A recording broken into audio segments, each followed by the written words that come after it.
뉴스의 깊이를 더하는 시간, 뉴스 더하기 김현수입니다. 지난 9일 천안시의 한 행정복지센터에서 있었던 일입니다. 한 민원인이 들어옵니다. 겉옷을 벗고 소매를 걷어 올린 이 남성.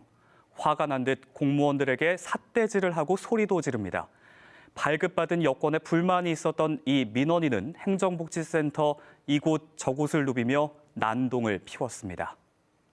급기야 가지고 있던 여권을 바닥에 던져버렸고 이를 지켜보고 있던 공무원 A씨가 이 여권을 다시 주워서 차분하게 민원 응대를 하고 있습니다. 그런데 이 민원인 갑자기 다짜고짜 A씨의 뺨을 내려칩니다. 얼마나 세게 때렸는지 뺨을 맞은 공무원 안경이 벗겨지고 한동안 고개도 가누지 못했습니다.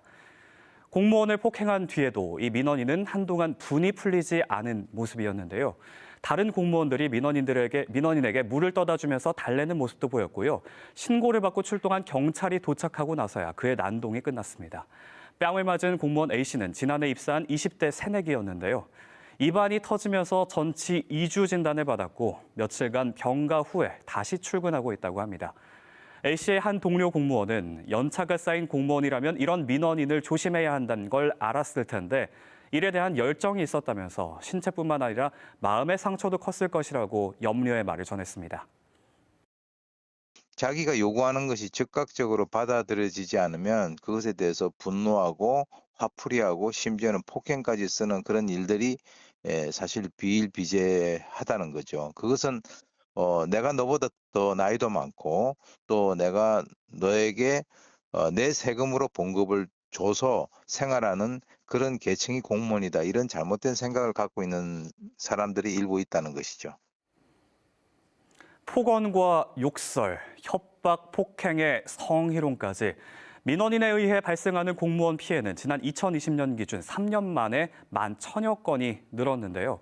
정부에서 집계한 이래 가장 많았고 하루에 126건꼴이었습니다. 우리 지역에서도 빈번하게 발생하고 있는 민원인에 의한 공무원 폭행. 최근 시들해지고 있는 공무원 인기와 높아지는 공무원 조기 퇴사율의 이유 중 하나로 지적되기도 하는데요. 실제로 지난해 5년 이하 조기 퇴사 공무원이 2017년 대비 2배 이상 늘기도 했습니다. 상황이 안 좋아지면서 지자체에선 악성 민원으로부터 공무원을 보호하는 조례를 제정하기도 하고 목에 걸 수 있도록 만든 녹음 촬영 기계를 민원 담당 공무원에게 지급하기도 했습니다.